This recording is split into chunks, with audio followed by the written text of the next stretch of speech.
Hi guys. I did my BMedSc back in 2015, which feels like forever ago now, but it really wasn't that long. And I did mine in the infectious diseases department here at the Alfred in conjunction with the Burnett, which is where I did my lab-based research. So AMREP is really a place that has all the facilities you could really ever possibly want in the one place. And so I didn't have to, like some other people, jump across all parts of the city or all parts of town or from Clayton to the kids or etc. So I had a really great time being based here full-time for a year and definitely took advantage of those surrounds that you saw before. So the last person who presented here this year talked a bit about their story, and I think that it's hopefully to have you guys relate to some of these ideas, that maybe you have an area that you have an interest in, would like to explore what research is like. So this is basically me when I came into my BMedSc year. I liked medicine, I really liked clinical medicine, and I really liked infectious diseases. I liked almost every rotation I did, but I found that quite interesting. I didn't know whether I was interested in research. I tried to do a few things along the way, little audits, things like that. Didn't have any papers or anything like that, hadn't really presented any proper posters. And I'd never really been inside a lab. I mean, past grade 12 or whatever, chemistry. I didn't feel familiar with what research sort of involved, particularly lab-based research. And I wanted to have a bit more of a go that wasn't so risky as applying for an advanced training program to see if ID was something that continued to interest me. And obviously jobs are coming up, so you want to do something that will be useful for your career for a year. And I wasn't really in a hurry to graduate. So I decided to take my BMedSc in 2015. And BMedSc is not a limiting year, as I'll talk to you about later. It's certainly a hard-working year, and you can expect, depending on who you work with, to pull various hours, but I was working basically in the office from 9 to 5, depending on, if it was a heavy lab period, it would be longer. If it was a lighter typing period, I could spend a lot of that time at home. But during my year, I got to work, which was nice, travel, and do a lot of other extracurricular activities that I really enjoyed. So it's certainly not, a year of doing this unless that's what you want it to be. And then I went back to final year in 2016. And during that time, kept working on my research. And I'm sure that a lot of you really want to make your year worthwhile, and I definitely did. And some of those things are with papers and stuff like that. And I'm sure that that's what you want to get out of your BMedSc year. So I think maybe part of the reason why I got chosen to talk to you guys was that my year was quite successful and I got to publish a couple of papers, and got to go to some conferences and etc., things like that. And if you guys are motivated, you will definitely be able to do that too. And that's, as was mentioned before, definitely something that will help you along the line as well. And then I did the internship that I wanted to do in 2017, and I would be remiss to say if I didn't think that that was in part due to my BMedSc. So why do a BMedSc? Oh, I thought I got rid of all these animations. So you get to experience what research is. I got to work in a lab, work with lab colleagues, got to listen to the radio all day basically while I pipetted. You learn more about a field that you find interesting, and you get to sort of explore, feel out your potential future specialty without having to commit too much to it. You make contacts in your field of interest. You get to work with professors, you see consultants every week. They often are in your office. You get to know their names and they get to know yours. Which, while that isn't the focus of what your BMedSc should be, if you are going for training positions later on or working in the hospital, that's definitely a help. You have independence, so it's not like you're having to show up to your ward round at, whatever time of the day the surgical registrar decides. You get to, as long as, you discuss with your supervisor and you're accountable for yourself, basically, for the year. And you're accountable for reaching your own deadlines, and there's no one sort of telling you exactly what to do. As long as you meet your supervisor's milestones, you are quite independent in that year, which I found quite nice. You have the opportunity to get published, which realistically, unless you're a really driven medical student, I know some people can, but that's very uncommon. And I really think that if you want to have a research career, that you have to get started somewhere, and this is the best place. And it does improve your employability, because that's what a lot of people do think about when they go into this year. Taking a year off to do this BMedSc, will that affect my career? Blah, blah, blah. But it definitely does help. And making the final decision. Obviously, a lot of you guys are here because you probably think that you might want to do it, but you're not quite sure. Here to talk to a few people, maybe feel out which area of AMREP that you'd like to work in. But these are the questions that I think you guys should be thinking about when it comes to making a final decision. What are your priorities in spending a year away from medicine? And this will shape what kind of a project you want to take up. The worst thing that you can do is have your supervisor and yourself on two completely different levels as to what you want to achieve from your year.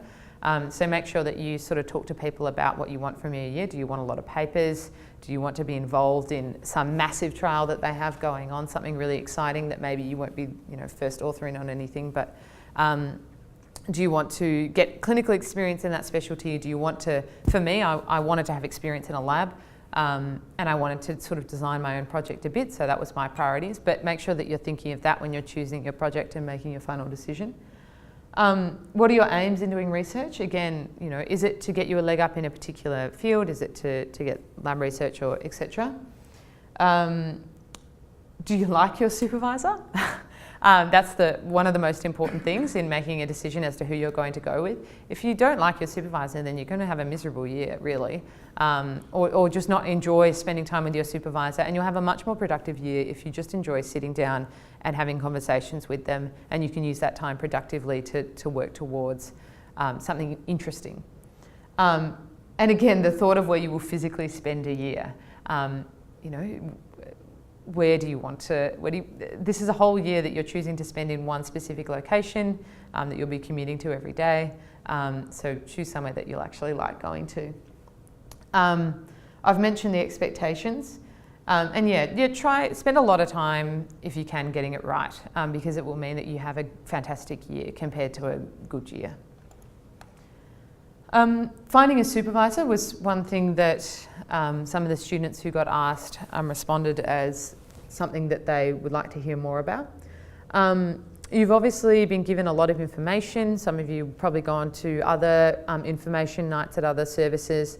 Take a good look through the booklet, find some projects that interest you.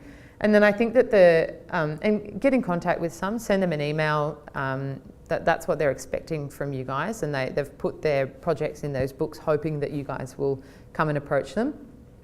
And if you have someone else who is not in one of these research booklets who's indicated that they have some projects going, or the sort of work that they do and you're interested in it, it's always worth just contacting them and seeing what they can do, because you might have a project that you really love, which should be your main priority.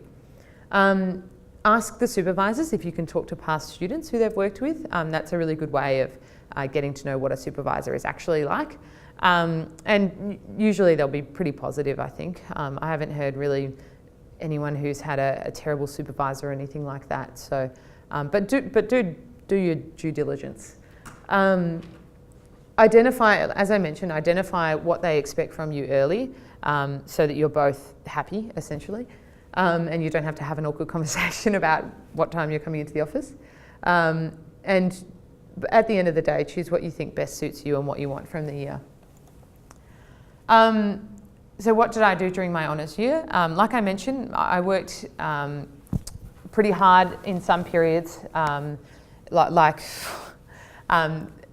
during my lab-based periods, I was in the lab until quite late at night, because that's what I had to do in that very small period of time to run my experiments. But other times I had a pretty flexible schedule, being able to go to work during the day, being able to do some of my work at home. We set clear deadlines and timelines with my supervisor, so I knew what work had to be done then. I got to I worked at the Alfred, so I worked in the Burnett building, is where the ID officers are. And I got to attend their clinical round every Friday with their team, which I found really enjoyable and interesting. And it was a good way to, I wouldn't say necessarily that you should be worried about keeping up your clinical knowledge, but it was a good way for me to sort of know that I enjoyed the area outside of the research that I was doing. I got to work inside their office, which was great because I got to know some of the other PhD and honours students who was the same age as me and doing similar things, and that was really fun. And an important thing about having early expectations with your supervisor, I got to attend a few things that I wanted to, and so that's in Macedonia, and I got to go to London and do a few things. And at the end of the day, you get your finished. That's literally, obviously that's not me, but that's literally what I looked like and what machine I was playing with all the time. And at the end of the day, you create your behemoth of a thesis, which you kind of feel quite proud about at the end of the day. So I had a really good year. And as I was saying, I got what I wanted out of it. So my supervisor knew that I was very driven towards producing publications. She was very driven about getting that out of me, particularly after I finished as well, because you can get caught up in final year and sort of lose track of what you've been doing. But you guys will be able to get publications if you want them. So I've got a couple of first authors, and you can see they're only published this year. So there can really be a big lag time between applying to journals, revisions, etc. So it's a long process, and without the structure of the BMedSc and having a supervisor behind you, I really think that this is one of the only ways that you can get started in research properly before you, enter your basically training years when you'll be trying to get those papers. As you guys probably know, almost all specialty programs assign points to papers and to research and stuff like that. So if you are interested in a field, have a look at their guidelines for their training programs and look at the research aspect of that. And if that's what you want out of your year, then you should go for that. For me, that wasn't really what I was after, but I managed, because I had a great supervisor who I really got along with and was really helpful, I managed to have a really great year. So I'm forever thankful to Jenny Hoy if any of you guys are going to do work in her department.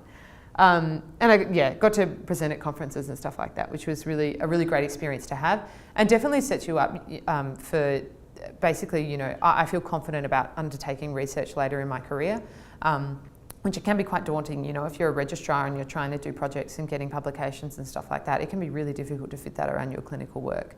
So it's a really good time to take a year, learn how to do this stuff so you're able to do it for the rest of your career, because that's what a lot of you guys in the sort of training environment will basically have to do. So these are some of the questions that got sent by students, FAQs. So hopefully, so are there other assessment items beside a thesis? Yeah, there's a few milestones throughout the year. You give a few oral presentations to your department, which really help you in learning how to give scientific presentations, because it's not quite as, there's a very set structure to it generally.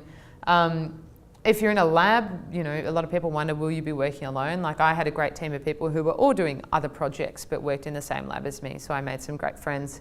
And if you're working, talk to your supervisor about it. Maybe you will be one person in a lab, but you'll have heaps of support around you, and as long as your supervisor understands where your concerns are about that, they'll definitely be able to set things up so that you can get some help.